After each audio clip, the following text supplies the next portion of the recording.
What up, YouTubers? This is Joe Bravo of Mo Bravo's Knife Reviews, and I'm with Dryan Lynn. Of NYC Knife Life.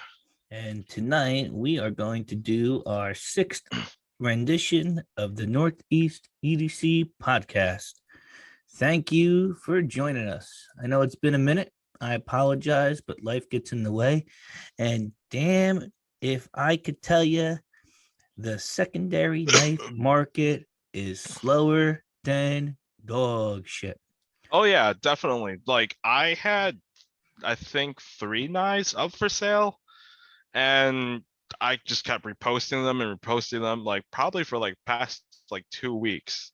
Recently they did sell, but it took a while, and I had to lower my prices a little bit, like lower than usual. Like And people are spending money on vacations. People are going out and getting drunk. People are waiting for the next round of government bailouts that aren't coming. And I'm sure people spent a lot of money on knives over the winter when there wasn't anything to do. And, this is my real firsthand experience of the Blade Show slowdown that seems to happen every year. And, like you said, you make the moves you need to make to move the stuff you need to move so that you can get more stuff coming in with those knife funds. It's really what it comes down to, right? yeah, pretty much. Yeah, like with the Blade Show drought, then you have people going on vacation in the summertime because that's what you do in the summer as a family in most American households. And then you have back to school savings that you have to do for if you have kids. Then that's a pretty penny right there because it's like new clothes, new shoes, school supplies. So probably you won't see the market come back until the fall, and then it'll be at its peak again late fall, winter time, during like the holidays. Usually people like to spend money. Yeah, I think it's really Christmas bonus Hmm. and tax return, and a lot of people not spending money because they already spent it on vacation. And those months between, I'd say, late November into February, March is really that hot spot. And I don't know if we're ever going to see it as hot as it was with all the COVID, with nobody going anywhere, everybody getting unemployment, everybody Hmm. spending money they weren't making, and spending a lot of time on the internet. Yeah, it has been an interesting year in the EDC knife community. Since like it's kind of like a year that's nobody's ever really had in recorded history, right? Because of the pandemic and everything. And also to top that off, it's been a year for me pretty much, since I got into like higher end knives, other than like gas station knives that I used to collect as a kid. like I think right about now, though, my collection has been slowly whittled down. I'm trying to only have 8, and it's really hard. Yeah. Oh, dude, you're not going to hear it from me. I whittled my collection down too. And it's been really interesting. I think I'm more purpose driven than opportunistic. I recently got into a kick of front flippers. Everybody that knows me, follows me on Mo Bravo Knife Reviews on YouTube, knows I have an affinity for Anton knives and his Budicas. I've got the traditional flipper with the cracked ice nebula, and he was actually able to offer me up a stealth Boudica full size and a front flipper, and I struggled like all hell with it. And Anton really worked with me. He was really great. Sent me a couple of videos to help, and now I'm a front flipper expert. So I said, okay, well, here's something that I was originally turned off to, and I wanted to see what I was missing out on. So I went out and I purchased 3 other front flippers. Today, my Atlas came in by TBC, Trevor Burger Customs. And man, am I enjoying this. Whereas, 6 months ago, I probably would have said, why would I spend any money on this shit? And now, great flipper action, great opening. So I picked that up. I picked up a Clark Gunstock, which is another South African maker, as well as Burger. And fuck, man, that knife is hot as hell too. Carbon fiber, liner lock, Zerk with the Agir Damasteel blade, and it is fucking hot fire. Great action. And I said, okay, I got a Boudica, I got a Clark, I got a Burger. No sense in not getting my hands on a sham. So my buddy was able to provide me a sham at a reasonable deal. And that is coming in tomorrow. And if you guys follow me, like I said, on Mo Bravo Knife Reviews, you'll see a video by the end of the week of 4 front flippers put against each other to see which one is my favorite. I really think that's something to be said about how lucky we are to have a secondary market and the ability to buy all of these knives at a price that's not specifically at the top end for some knives, and on the others, you spend the money that you want to spend on the knives that you want to try out. What do you think, Dryan? Should we talk about that? Like Yeah, I the mean, it's a pertinent fucking thing. There's no reason like not to. like the ethics about like flippers. Well, I think it's less about the ethics and more about I'm a fucking adult and I made a right. conscious fucking, decision to spend the money Mhm. on a sham. And fucking A, it's Also, expensive. right. So there's two things to say about what you're talking about right now. First of all, shams I think are sleeper knives. Like not a lot of people really know about the brand. Like I've heard about the brand. Like they are expensive motherfuckers on the secondary. Like more expensive than the Holts, right? Like for like some of their basic models. Without a doubt. I spent more money than Holt money on my sham. So Yeah. So and nobody's really talking about shams like on Facebook or Instagram. Like, but if you get into the sham group, everybody knows everything about shams.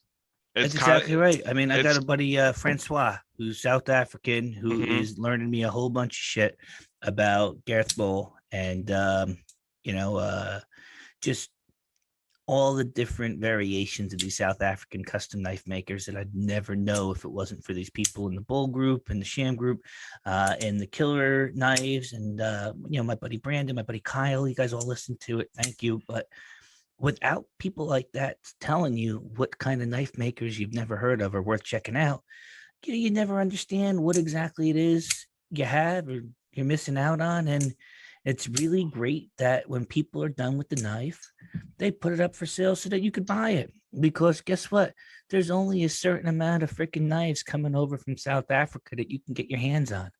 And if somebody's willing to let a quality piece go, it's up to them to make the choice of how much they want to make on it. And it's up to the buyer to make a fucking adult decision on how much he wants to spend on a knife he's either looking for or not looking for. Wouldn't you agree? Yeah. So let's pull it back a little bit and because like we're kind of rambling here about like knife flipping and the secondary market. So for those who like are unfamiliar with like how the secondary market works and how like knife buying in general works. So there are people online, myself included, and Joe for most part, wouldn't you say?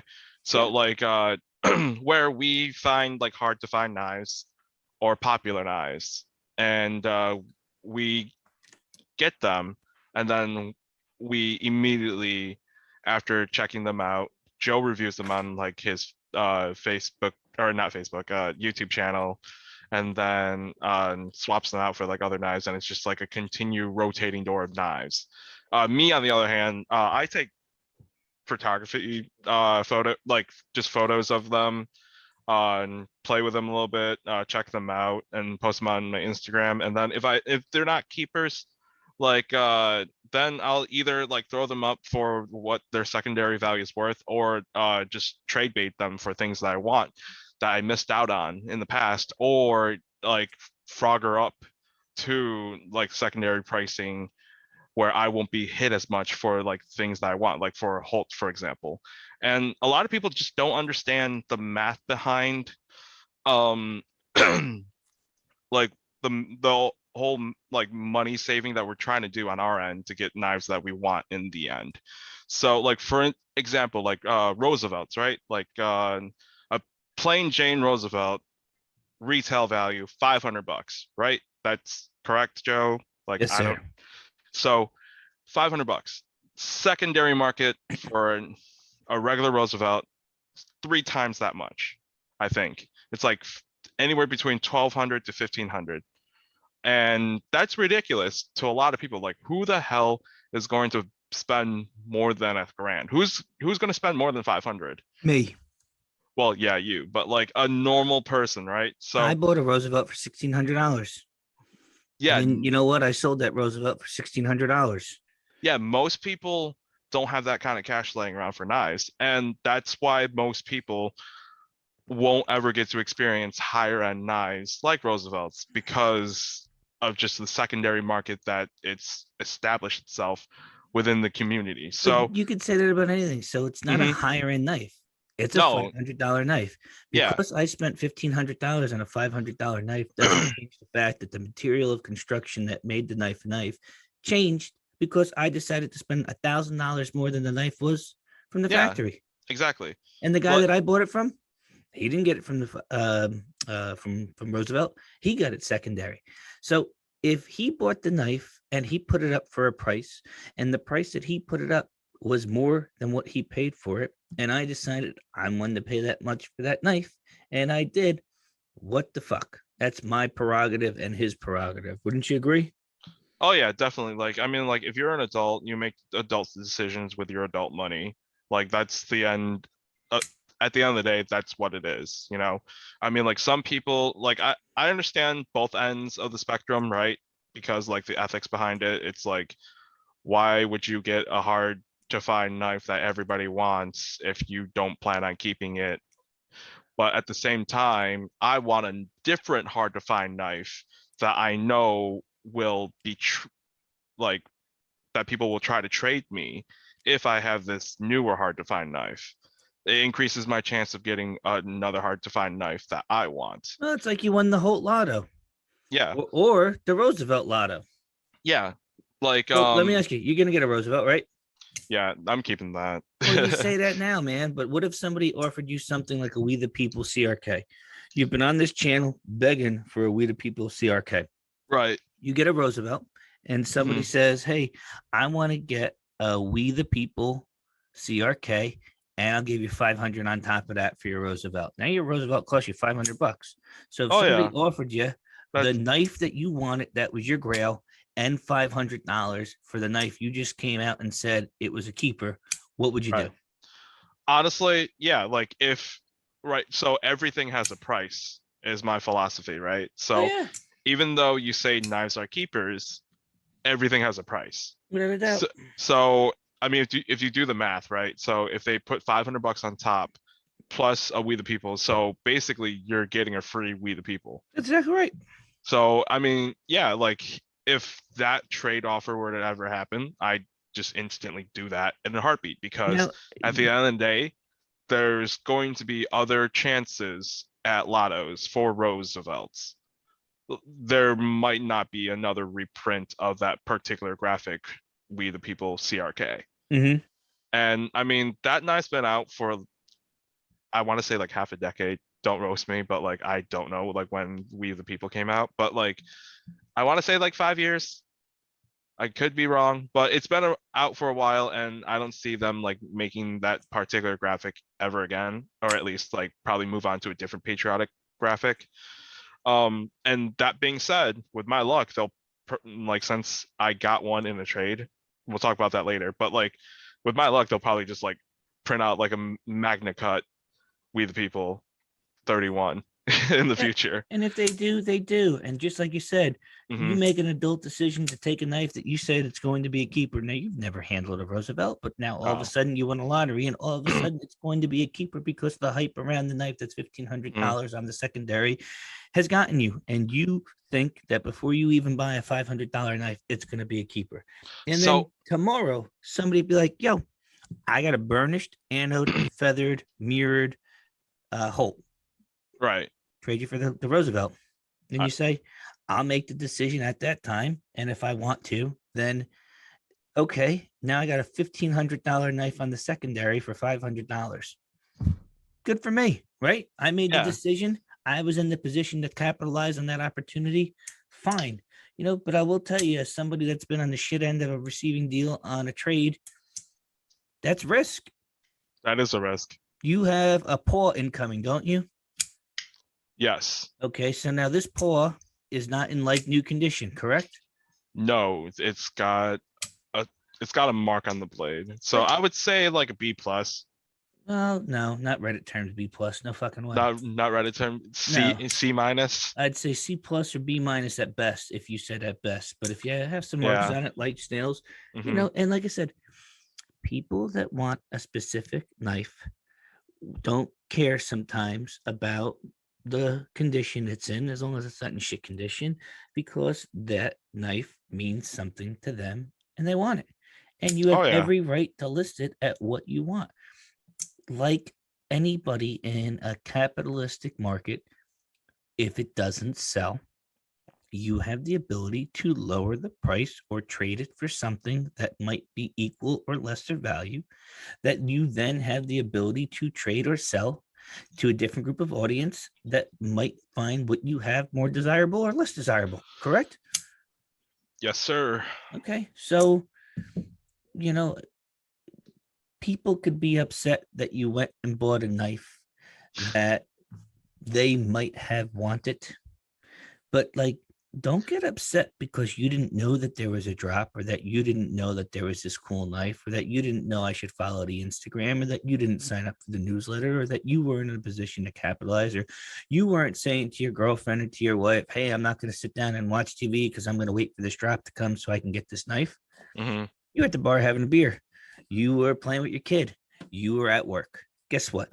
I'm sorry that you didn't have the opportunity to capitalize on the opportunity, but that doesn't mean I don't have the ability to capitalize on the opportunity that you missed and use it for my advantage. And that's called capitalism.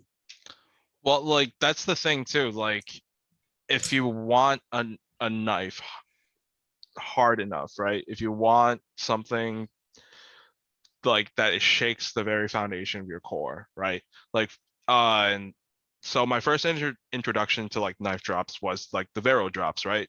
Yeah. Like back in winter time, where they like literally anytime a knife went up on their website, it didn't last more than probably 10 seconds on their website. You had to have your information preloaded.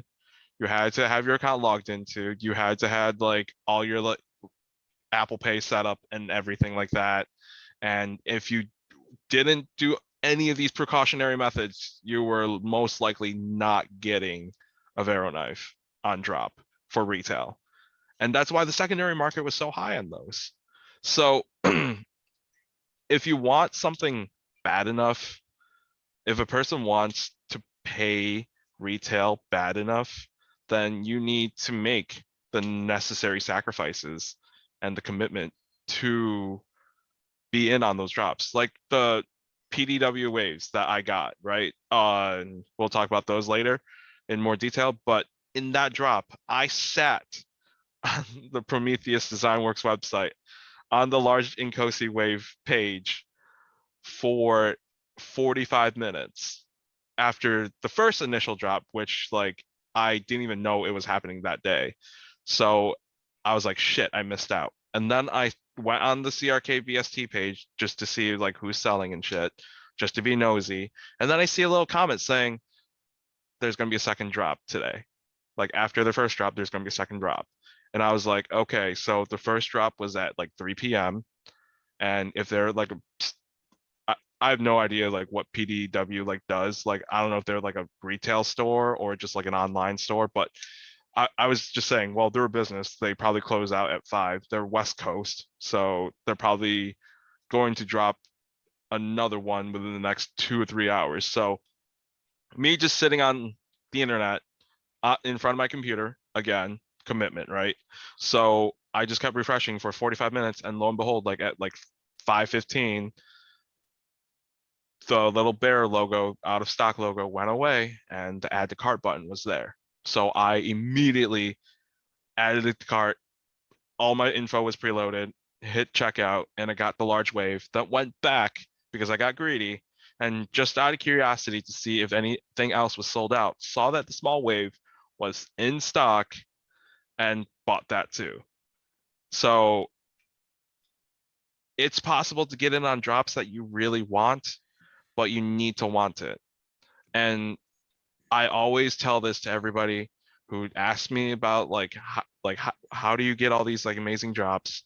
Like, are you like hacking the system or whatever? Like any tips or whatever? I just tell them like, don't do drops on your cell phone. Do drops on a computer. Have all your information preloaded. Like, I'm just an average dude. There's no secret hack that I'm doing. There's no program coding shit that I'm doing. It's literally just doing my due diligence and sitting in front of a desktop screen and just refreshing shit and like making the time to do this too. Like, I mean, I don't have a lot of responsibilities like most people. Like, I don't have kids. Like, I just got a new puppy. But that's pretty much my only responsibility, right? Like a relationship and a puppy and like living on my own. But like, I make time to do these types of things because it's my hobby that I enjoy and I get rewarded. But I mean, this is also like my recent knife luck. I just tell people it's making up for me missing out on the DLC copper dust areas from Blade Show because I didn't go to Blade Show. That's literally like what I'm telling people. Like, my recent luck is just the knife gods making up to me because I didn't go to Blade Show.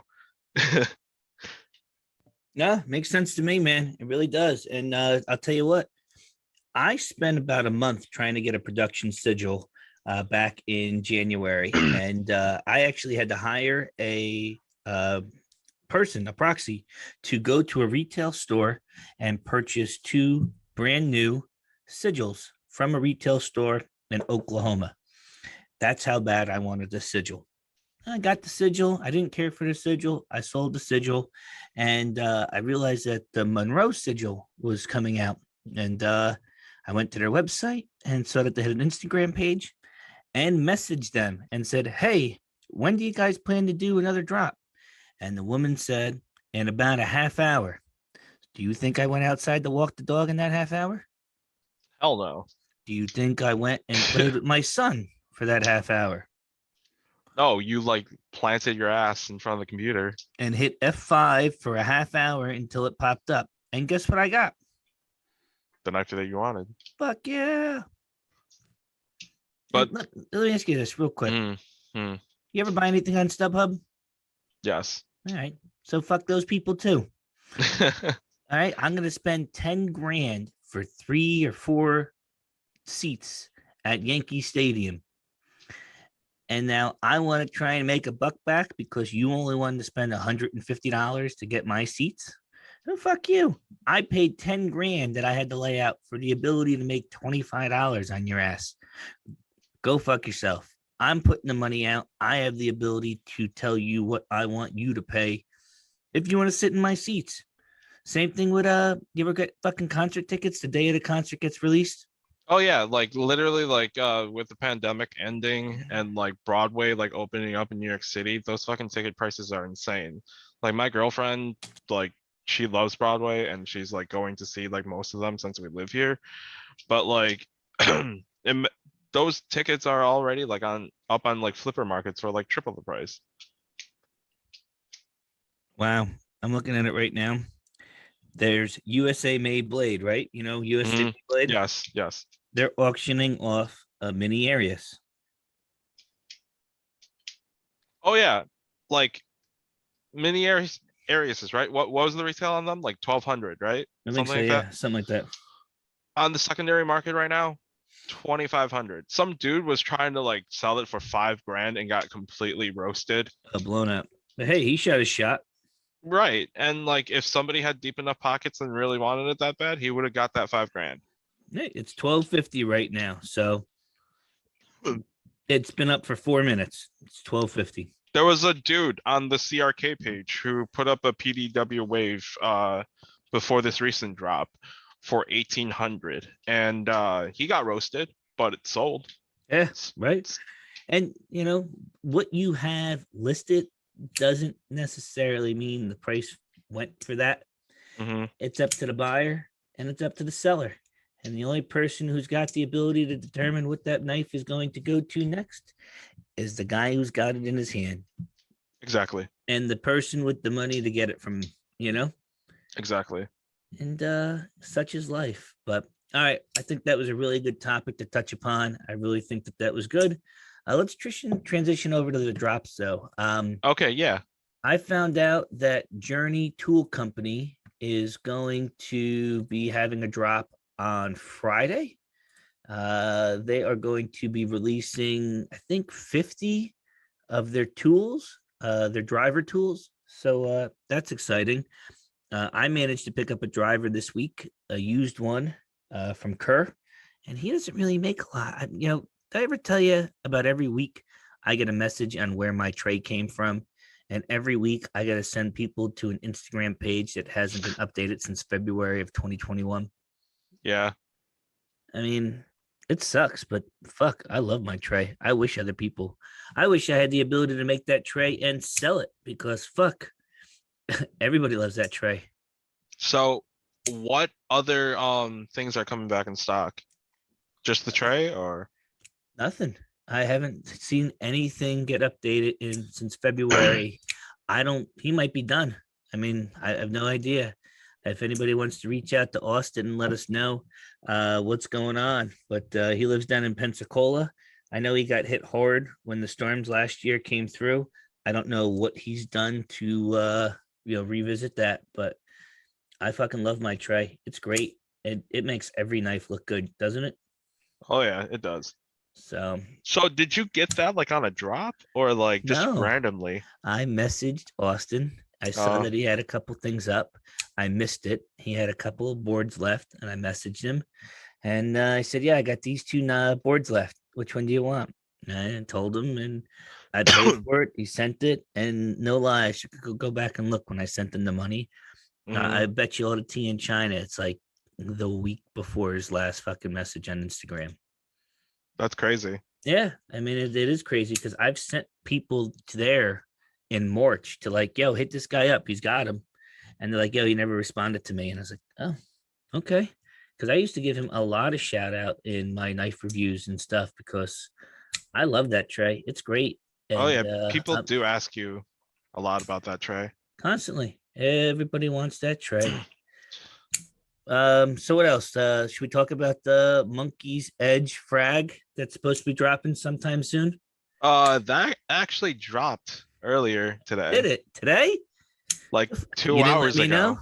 2 hours ago, Yeah. Did you score one? I scored one. Of course you Uh, did, it bastard.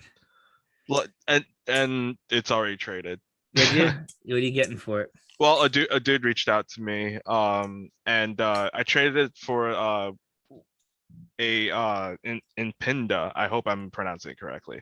Yeah, A I forget. CRK in Pinda, 1 of 20, the climb from Blade Show. Oh, cool. Yeah, I don't even know what that looks like. it's literally you know what an Impinda looks like, right? I do. It's the the only one with engraving right now. Oh, is that It's right? yeah. Type in Impinda the climb. It's the one with the mountain engraving, Oh, cool. and then there's like text. Nice.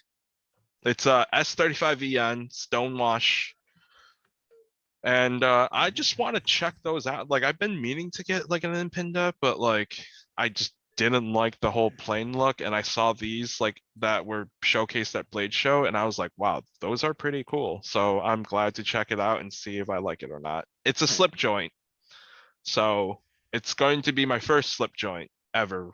So it's going to be interesting to check out. And You're gonna it hate it. I, I don't know, maybe It's like nail tick, isn't it? what? It's nail tick. You got to use your nail. Yeah. Like you gotta like like one of those like old school like case knives and shit. Yeah, that sounds dumb. But I mean, it's a CRK, so let's see if the tolerance holds up, you know? Oh, I'm sure it'll be a quality knife, but we joke about it all the time in the Instagram chat. Don't use a slip joint for a fucking non-slip joint task Right. because it will fail you. And it's not a failure, it is what it is. There's no locking mechanism in there. Oh yeah, definitely. There's no detent. if you try and hard use that, it will fucking fail you. So I mean, the only thing I'm gonna be using that on is probably like cutting up food. yeah, but then you should be okay. I'm not gonna be doing bushcrafting and starting fires and shit unless like I'm just lost in the woods for days and it's the only knife I have. Then I might just use rocks, honestly. No, what can I tell you, man? You Just sh you do you. right. All right. So a reminder of the Jaeger drop that EDC Foundry is doing some point this month. There hasn't been any update about it so far. If you guys want a Jaeger, because they are really hard to find right now, this is going to be a one with a DLC blade and a special micarta handles. So keep an eye out for it on EDC Foundry. Best way to do it, if you really, really want this, like I said, commit the time because it's going to be a fast drop, probably 10 seconds. Do it on a desktop, never cell phone, and join the EDC Foundry page and go follow them on Instagram and turn all notifications on for the group and Instagram and even join their newsletter and shit because like you need to be on top of that if you really want the Jaeger that bad. And Wes is good people, so I don't mind, promoting him. And not to say other people aren't good people, but Wes is all right in my book. Yeah, he's a chill guy. And been in some of his lives. He treats everybody with respect and everything like that. Yep. So then I heard a rumor that there's going to be some Demco 8020s dropping sometime this month too. I don't know how accurate that rumor is, but for those who are interested in big chunky knives, Demco 8020s, I've had the chance to handle one, not my cup of tea. I didn't want to believe Joe, but Joe was right. Not my cup of tea. But if you want a hard use knife, Demco 8020s are the way to go, and they're the only knife that you want in your pocket for hard use forever. Like just get rid of every other knife for hard use. They cut through cardboard like butter. Like paper. Well, cardboard is paper, but like actual printer paper. But yeah, so they should be at some dealers. So keep an eye out like on the big ones like DLT Trading, Knife Joy, Knife Center, people like those. Call them, ask them, chat with them on its like social media, see what they got to say. And then do you want to talk about the Kennison? Yeah, EDC? so I heard some rumbling that there might be some Kennison stuff coming to EDC Foundry. Give the guys over there a shout out. They actually had a knife that they raffled off. Anybody could buy a ticket. It was $1, and anything over the cost of the knife was donated to the Wounded Warrior Foundation. So, it's pretty cool when you see a knife maker that's doing nice stuff in the knife community, giving back to our troops and the Wounded Warrior Foundation. So it's exciting to see some of the stuff that's coming out of there. I believe the hype. I know the hype train's rolling hard, but I don't think it's unfounded. I wish I can get my hands on an alpha. I will probably have to pay crazy secondary pricing for it. And, it might keep me from trying a cool version. But if Wes and EDC Foundry is going to have the alpha pups, which is the smaller version, or the stray, which is a longer, thinner version than the pup, then it might be something to check out trying to get in a table. But right now, like BBK, the market's high on them. Might be one of those things you might not get a chance to try for a couple of years, or even if that, shit, I picked up a knife today. So, SD knives, then they make the javelin. That's hot fire right now. Everybody loves. I picked up an Anthem and I love it. It's got a great action. It is a Spidey hole, a little bit longer Spidey hole, only knife. And man, it's chill. I'm digging it. But I didn't pay, $1,500, $2,000 for a javelin. And that's like I'm gonna butcher this name either. Cody Usler, Eustler. If you wanted a duck, it's ungodly. They start at $2,000 on the secondary market. But if you want one, they're there and you can have them. And everybody that wants them is listed them at $2,000, and that's what they're going for. But like if you want an equalizer or a fuck FUK, or a slip that he makes, you can get it at a reasonable price, which is hysterical because what makes somebody's knife any different than a different knife that they make from the same maker? You imagine it's the same quality.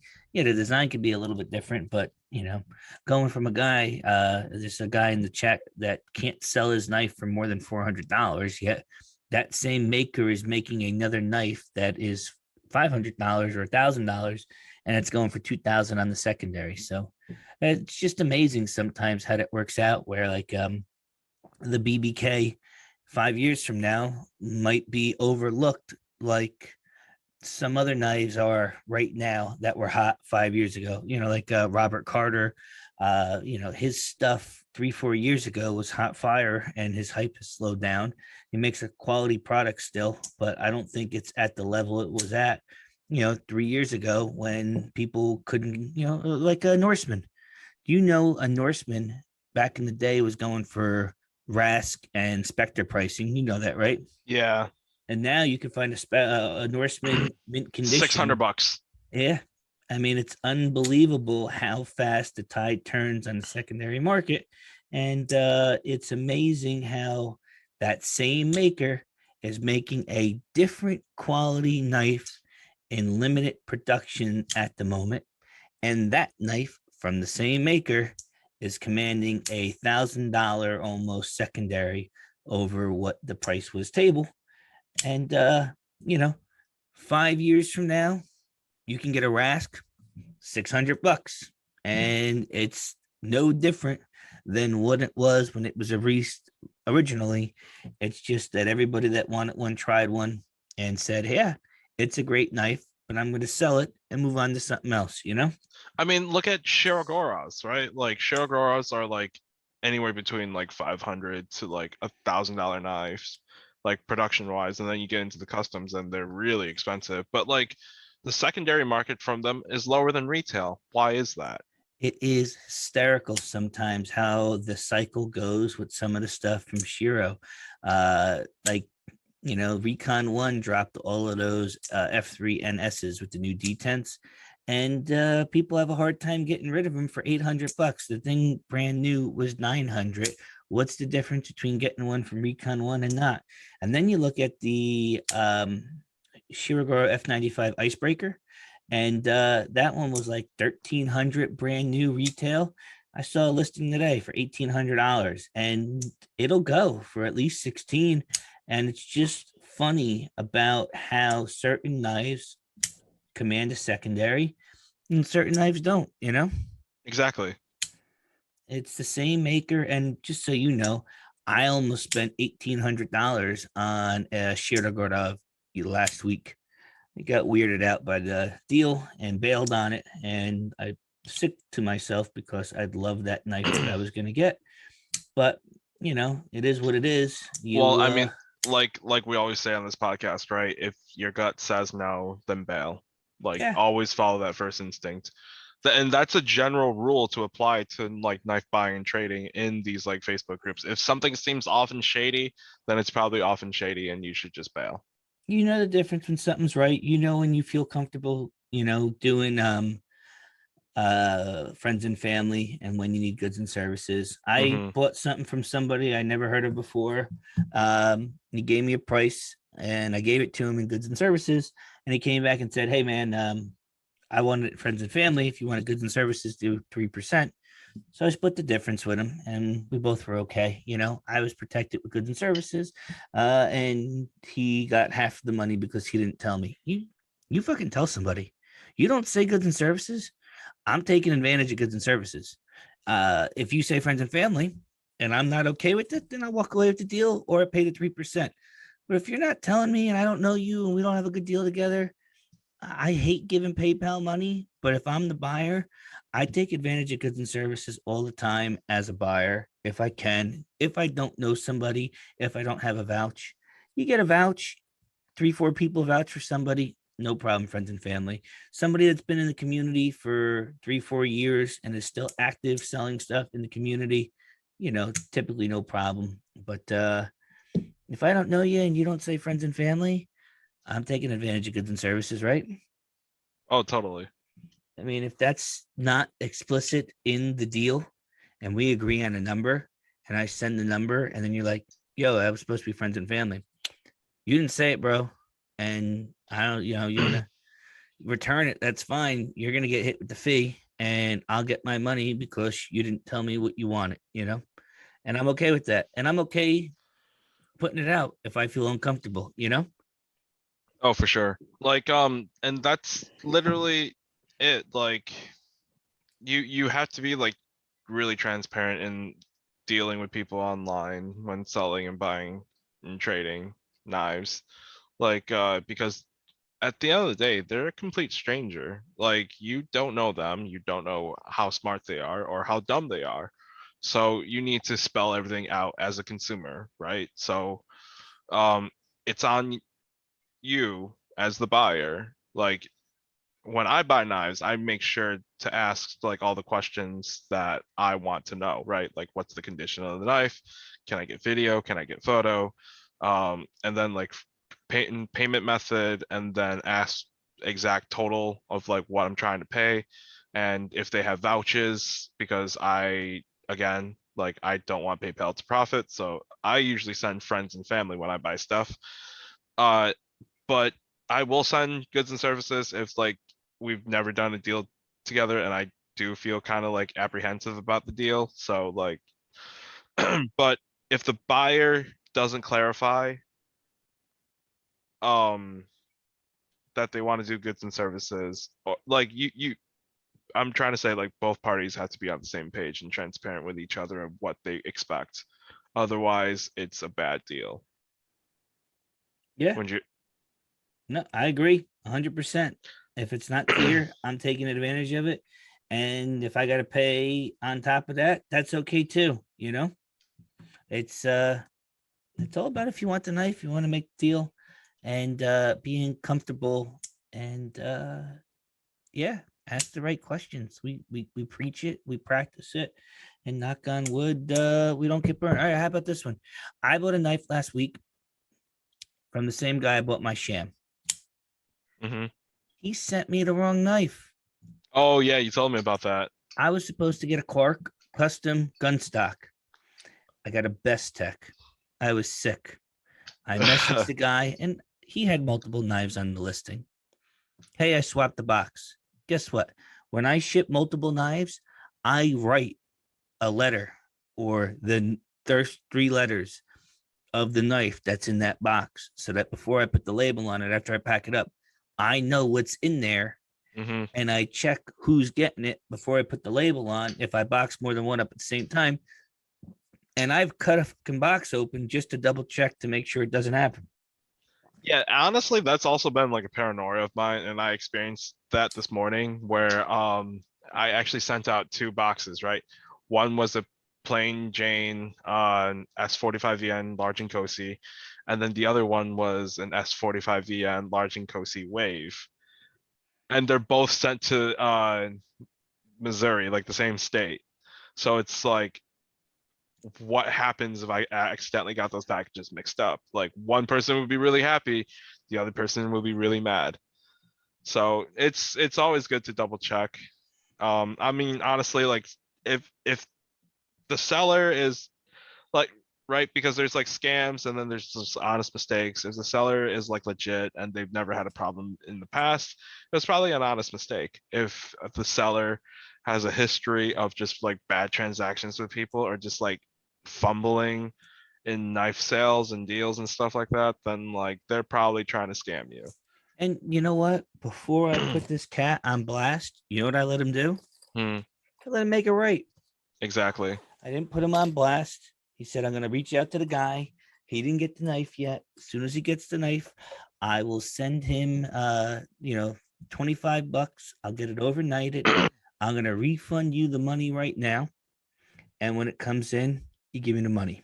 So I had the knife. I had my own money. And I sent him back the best deck. The guy sent me the Clark. I had the Clark. I had my money. I sent him the money. And then I bought a sham off him. And guess what? All is well because fucking mistakes happen and you take care of your business. And that's why he's not on EDC no go or no go.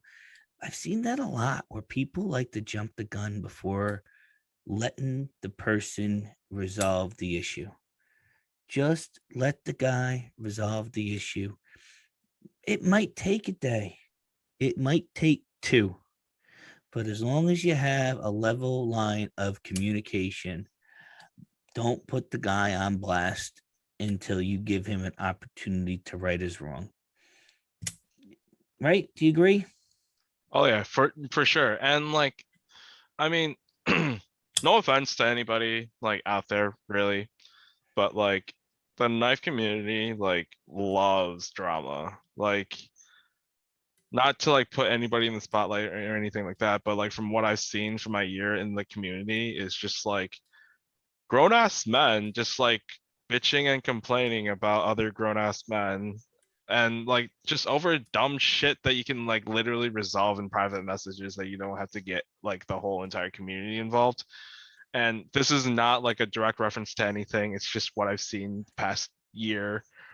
And it, like Joe said, like work it out between each other in private messages before you put the other person on blast.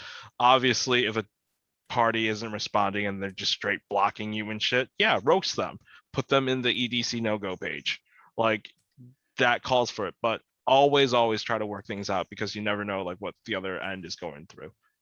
Yeah, I agree 100%. And I think that's just about keeping a level head. And, look at what was the cat's name out in, the dude out in Blade Show that had some problems. When as soon as your name gets Oh tainted, yeah, then that's all it is. That's it.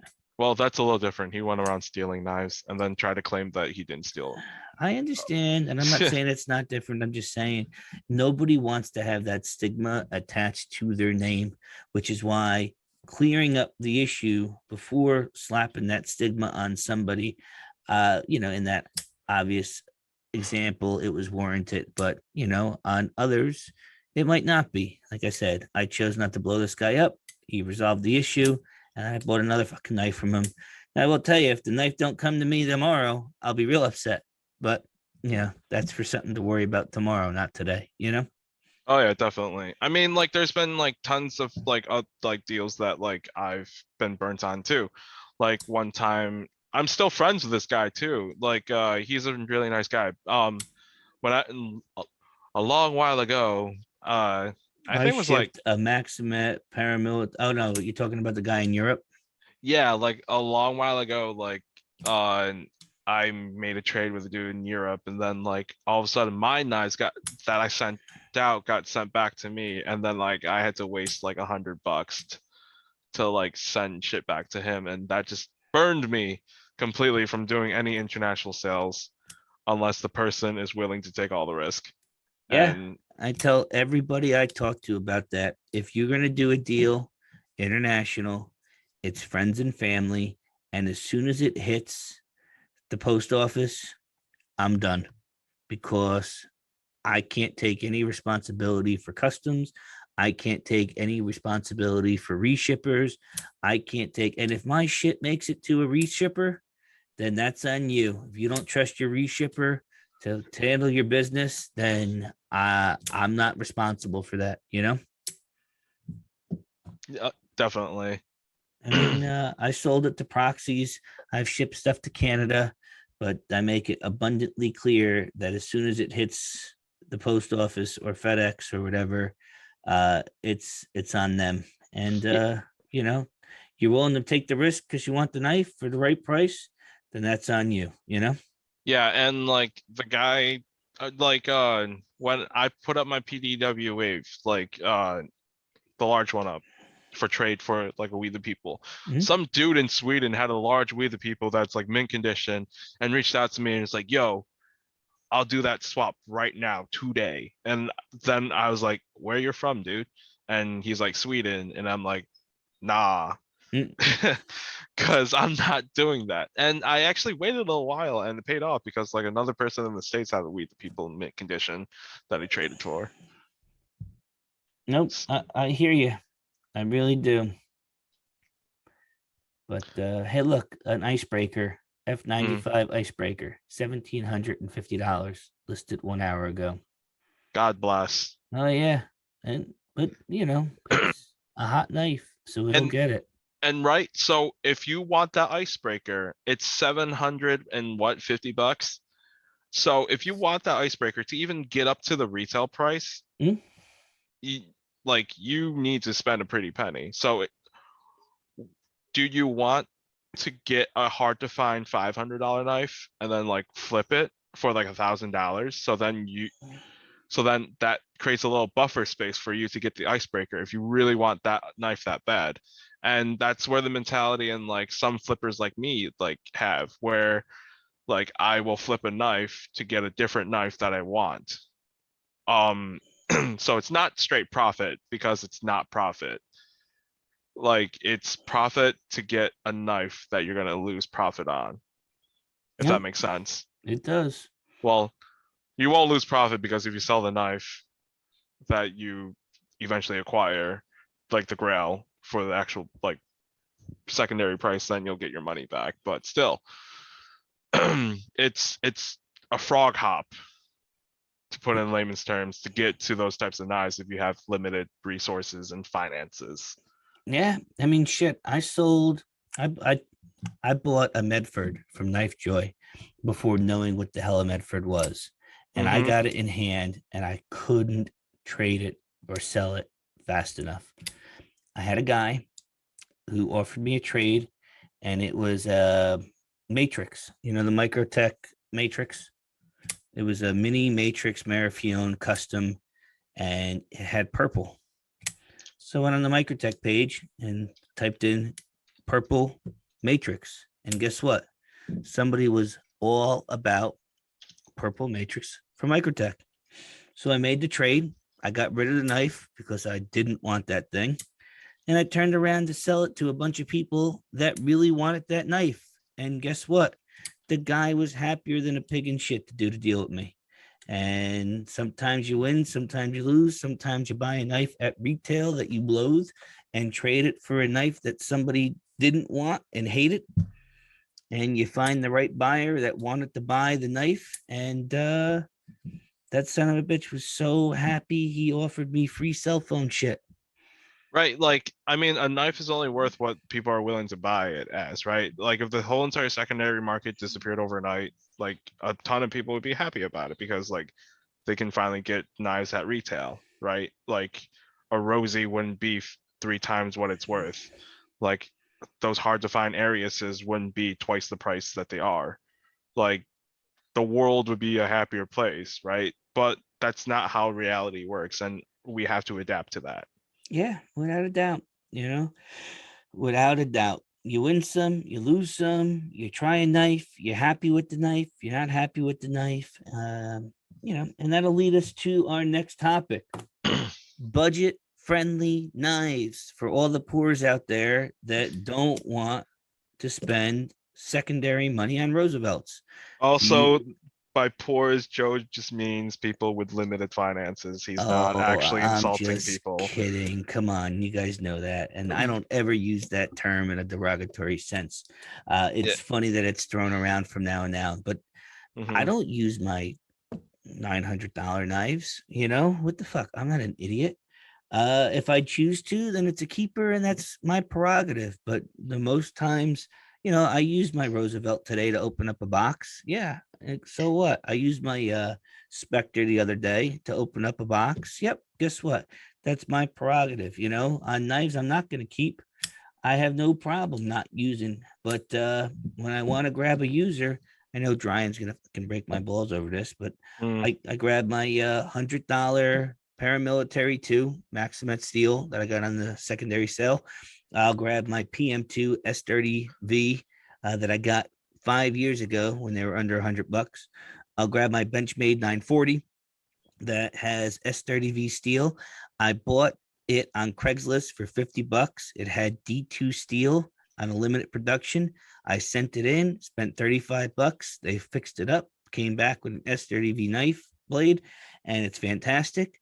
What else? I have a ZT 350 that I paid less than $100 for back in 2017, 18, when they weren't as hot in market, probably earlier than 2015. But, Yeah. $100 for a ZT 350 back then was a stellar price. I don't even know what the damn market on them is new, but if you get one for 125, 130, it's S30V, it's Cerakoted, or it's DLC'd. Great knife, G10 grips with a real snappy action, torsion bar assisted with a great warranty. And I don't have to use my hard use knives. I don't have to be the $900 knives that I have as part of my collection. You know what I mean? Oh, yeah, definitely. If you don't want a Roosevelt and you can't afford a Roosevelt, what's that? Fox Suru? Is that the one that everybody has that I see on the secondary market? I don't know how the Yeah. action is, but it looks real similar to a Roosevelt. Yep, Fox Knives Suru. Looks great. So some of the budget friendly options, so as somebody with a limited finance, say like a college student, right? Like they part-time job can still have like EDC stuff, right? Like you see YouTubers like Taylor Martin do these things where they're like Walmart EDC challenge. Go into Walmart and just buy like the Walmart knives and like flashlights and wallets and shit like that. So the budget knives that we would recommend that we've actually handled in the past, my number one budget pick for any knife would probably be a Civivi Elementum. And they have the button lock ones now that are so cool that I want to get my hands on one. But yeah, like Civivi Elementum, like they are Chinese made, but they're pretty much like Spyderco and Benchmade quality in my opinion. What No, do you it's think? great. Yeah, no, I agree. A Fox Viper, Fox, I'm sorry, not Fox Viper, a Viper Turn or a Viper Katla or the Viper knives coming out of Italy. They do great stuff for around that $150 mark. What is it? Is the American Blade Works? Isn't that stuff cheap too? I might say cheap, relatively inexpensive. The ABW stuff. See the PC term, like when you say cheap, it implies poor quality. Yeah, well, just like the guy from Spyderco deserves a raise when he came up with the FRN Yeah. or lightweight. He called the FRN stuff lightweight Mhm. instead of calling it cheap. Right. I don't care. I mean, look, you want to go to Spyderco's, you can buy a Delica, you can buy a Dragonfly, you could buy an Endura, you want to Tenacious. buy a G10 PM2. You can wait for the Spyderco secondary sale. You can get one used. You can get so many knives under $100 from Spyderco that will not let you down. You want to go back to Kershaw? You can buy the Knockout, the Blur, Leak. the Leak, the Chive, Squid. The squid. I mean, just there's so many. I bought a Piston, a Skyline, the G10 Speed Bump. They're fucking good knives. Just because we talk about them or we don't talk about them on a daily basis means that they're shit knives. I mean, If you want like a really good auto for like less than $100, any Boker Kalashnikov, they work fine. yeah. Or you want to get a Arc Form Slipfoot. Support my buddy at Tough Knives, Jeff, who I'm not even going to try and. Those aren't budget. No, they're not. I thought they were.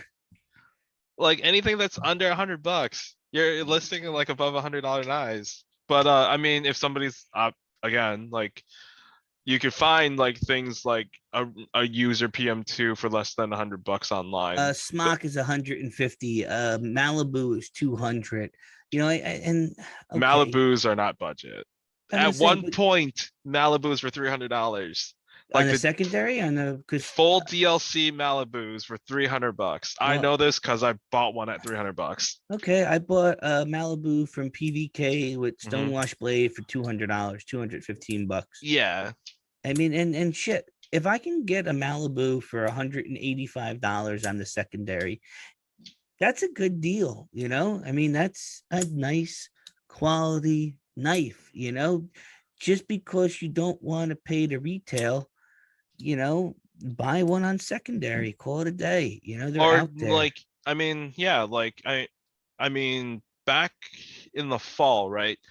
And the CRK Sabenza 31 inlay with bog oak was the first ever high-end knife that was above $500 I bought. Before that, I was like, there's no way I'm buying like a $500 plus knife. That's insane. Like, there's no way I'm doing that. And then like, lo and behold, like few years later, or not few years, few months later, like I have like several like CRKs and like other shit. But yeah, like in the beginning, like it just went from like like just gas station knives to like the higher end knives and like but cost effective like Civivi Elementums, Wheat Banter, CRKT stuff, Boker, um, and then to Spyderco, right? And then to Benchmade, and then like the addiction slowly grew into like higher end stuff like ProTech. Then it went to Chavez, and then it went to like CRK knives, and then it went to like just different like designers, knife designers like Vero, were BBK, and then like where I'm sitting like right now, where I'm like interested in Sharagorov's like Koenig knives, TRM, which is like a really good like mom and pop company, where their knives are like in the $200 range.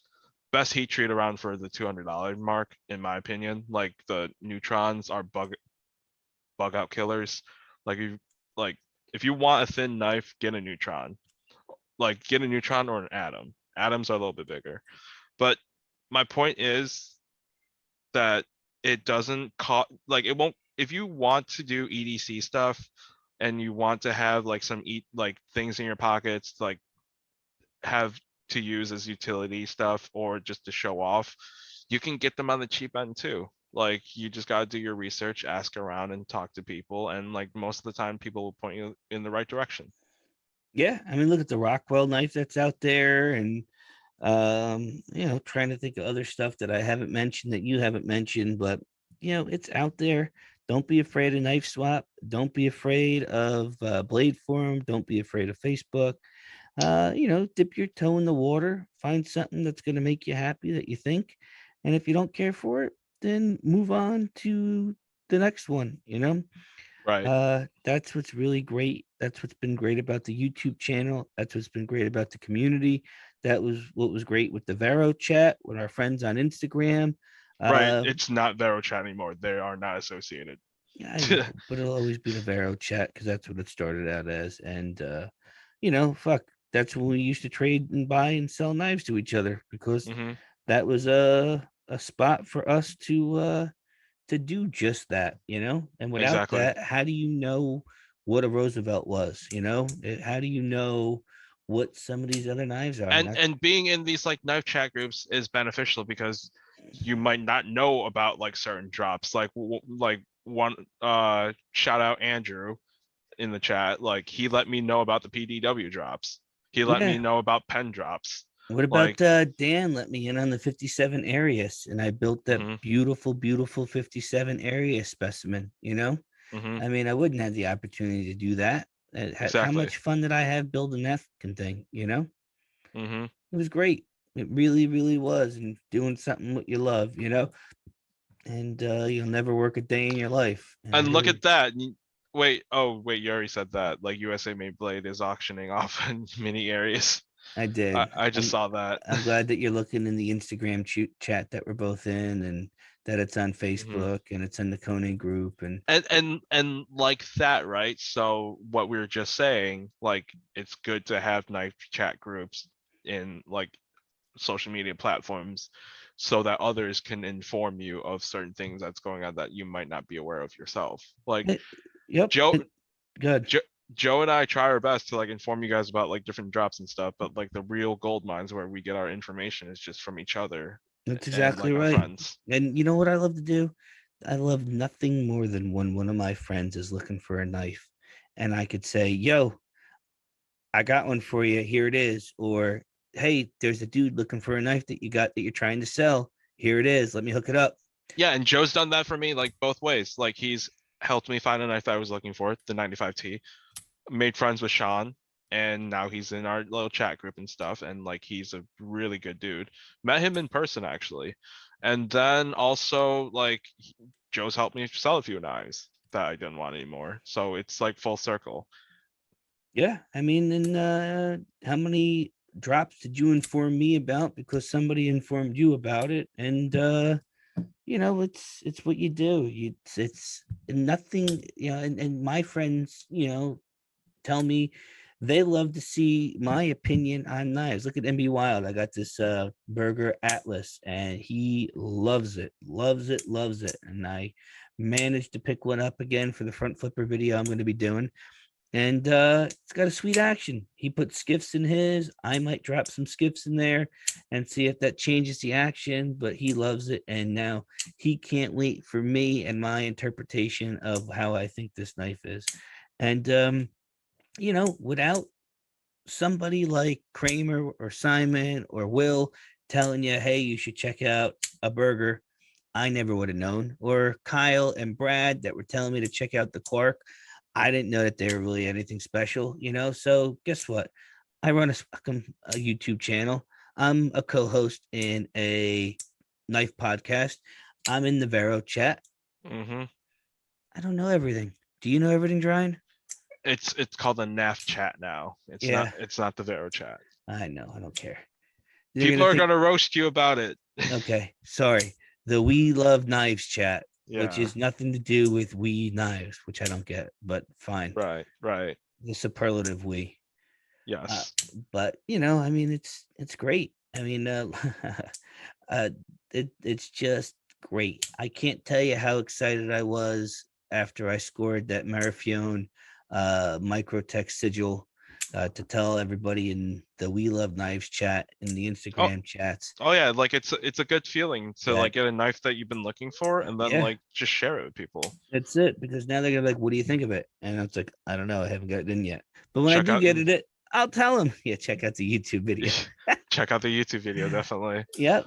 I mean like that's the same thing. Like for me, like when I got the PDW waves in on the drop and like gorgeous knives, like gorgeous graphic and everything, and talked to some people. And then I was like, you know what? I'm gonna put these out for trade to see if I could get my grail knife that I was talking about like in the last podcast. And lo and behold, the large traded for a dude with a large 21 We the People mint condition first wave. Like that's hard to find. At least I think it is, because the last person who offered We the People to me like wouldn't even let it go for 1,500. He wanted 2 grand, which like I mean like it's on me because I said I would offer 2 grand, but I'm just glad I have one now that's coming in the mail. And then like traded the small Wave and Kosi for a blue dog print 21 because my dog's name is Blue and we recently got him. So it's just a cool homage to like what's going on in my life, and that's probably going to be a keeper too because it's got a scratch on the blade and they don't do 21 blade replacements anymore at CRK. So it's going to be a keeper. And I mean, if it really bothered me, I'd probably just get a 21 off of like Facebook and then just do a blade swap. No, like I said, it is a knife that is more important to you Hmm. because you have a dog named Blue. It Exactly. could be more important to you if it happened to be made on a certain birthday. Hmm. It could be more important to you because it happens to be the same color as your girlfriend's eyes. It doesn't matter. You're a grown ass adult that could Right. say, hey, I want that. I have the money for it, and I'm going to pay the price in my head Hmm. is reasonable for that specific knife. And Exactly. that's what makes the world go round. Exactly. Makes the world go round. No, I'm just kidding. Um, so let's see here. We talked about you winning the Rosie. We Oh, talked about actually, we didn't yet. okay, go ahead. So really quickly, there was a Rosie lottery last week. 100 people got picked. Joe didn't get picked. I got picked. Okay. I carried my Rosie today Yeah, I and mean, like you it already have carries so well. Rosies, and I've never handled one in my hands, so it's gonna be something nice. I just don't know what the ETA is. Like, I think on their website or not their website, their Instagram, it said like 12 weeks. Yeah, So 10 to 12 weeks. Yeah. that's probably going to be like the end of September, I think. Well, they have to Yeah, finish out the current run and then they'll get right. into yours. And I found out that carbon fiber is Mm, not something being offered this go around. nope. Just And titanium. I happen to have two And carbon fiber yeah, Roosevelts. I wish holes were being offered. I would Ooh, like holes in the yeah, you know TI. what? I don't care for holes. I'm flicking this Anthem right Mm-hmm. now. Mm-hmm. It's sweet. It's great to look at, but my hands get into the holes because I'm a knife squeezer. I squeeze them hard. Another knife that I got in that I Is a didn't. Raptor. No. No, Another no. you got Raptors, didn't you? Well, yeah, a BBK Raptor, but Yeah. it's not coming in yet. No, I know. I'm saying, but did you get one with holes? Yeah, I got one with holes. Yeah, me too. TLC blade. But anyways, so another knife that I forgot to put in our notes that I got in was a brand new S45VN Large Sabenza Madagascar Madagascar ebony inlays. Ah, So originally when I first learned about CRKs, I wanted the Madagascar ebony inlay, but I settled for the bog oak inlay. And honestly, like you really can't tell the difference, like that sitting in a Bagoku was room. hot. I don't care. That Bagoku was hot. Like you can't tell the difference, but in outside lighting, Madagascar ebony is actually a little bit lighter than bog oak in my opinion. But I mean, obviously every piece of wood inlay is different. Of course. No one's the same. But mine is like a little bit darker than most, which I like. And I'm pretty happy with it. S45VN cuts better than S35VN. Like I don't like people say that you won't notice the difference, but like I'm gonna challenge that and I say I do. But Nice. I mean, I also another thing that I noticed was that the handle is, I believe, bead blasted, and then also the blade is not um the blade is stonewashed this time. So Oh, that's I right. We talked about that because the other wood mhm, inlays in the 21s, they used to mhm. be shiny. Yes, the handles used to be polished, and I honestly enjoy the polished handles better than the regular like B blast one that I have right now. But I mean, there's no other complaints than that. Like it's a knife, it works.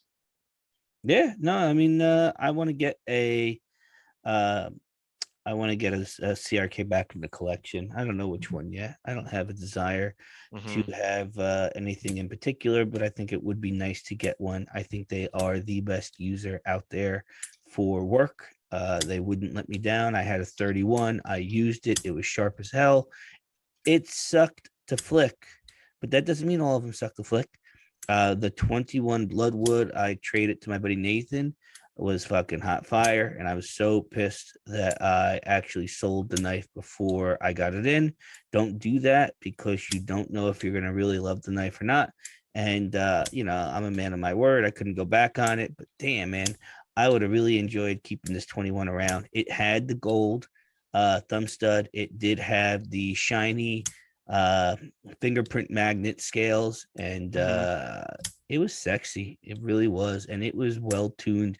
You didn't take much to flip that open. And like you say, every Arius is different, every CRK is different, every Right. production knife, every custom knife, some more than others. And specifically, I gotta say thank you to Jamie Simeon at Simeon Custom Knives. I had bought a custom unto from him recently. I have an unto. I wanted another one with his new hole pattern. I got it, and it just wasn't right. It needed some adjustment. So I sent it to Jamie. He took it back. He also offered to buy it back for me flat out. He took it back. He made the fix. He sent it back with the check for the shipping, and I can't be any happier than I am right now with that knife. So much so, I think I'm going to sell the Anthem and keep both of my untos because I like them both so much. Speed holes aside, sometimes one fits a little bit better than the other. This New Jersey made knife is awesome. No, it's not a Benchmade Anthem. It's an SD Knives Anthem, and it's sweet. Don't get me wrong, but I really think the Simeons are doing it for me with what Jamie was able to put together for me. So I really got to say thank you for making that right. And for anybody hesitant about getting something from Jamie, I think he's a stand-up guy who makes a quality product. So Definitely. it means a lot when somebody does that and makes it right. The Tough Knives did it. I had no problem with that. Jamie did it. So and that's another knife I think we're gonna put up for sale. My Tough Knives adapter. That's sweet as well. It's just, I've had so many knives with a Spidey hole only opening, and you whittled yours down to 8. I think I'm at 20 something right now. So I really got to get back down to a reasonable number, and hopefully I could move the Anthem. Hopefully I could move the Atlas. Hopefully I could move the Evo. Hopefully I could move the Tough Knives adapter, and I'll keep both the Simeons and wait until the sigil comes out. And once I get that Monroe sigil and the custom sigil, I probably won't keep both of them. And if I had to make a guess, it'll probably be the Merfione on its way out. And at least I'll have both to compare. I'll do a nice video on them, and move them along and hold on to the ones that I don't want to live without, if you know what I mean, Exactly. So, anyways, we're gonna wrap up the podcast because I think we're going about 2 hours now, or close to. So let's wrap up. Joe, with any last thoughts? Let me check the page real quick. Do we have anything else? Oh, the Axon frame lock from Barrow shipped out. Dryan, what did you get? So I got a full DLC, being the emo kid I am. Full DLC hardware, handle, and blade that I'm gonna check out, and if I don't like it, I'm gonna put up for sale for $600 net.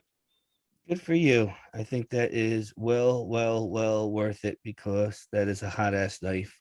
And I don't think anybody that gets their hand in there is going to be upset about that. And I also got a frame lock. I have the DLC blade with the DLC hardware and the stone washed handle. And I'm excited to get that in. I'm even more excited because now that I know how to front flip, I'm very eager to see if I can front flip an Axon.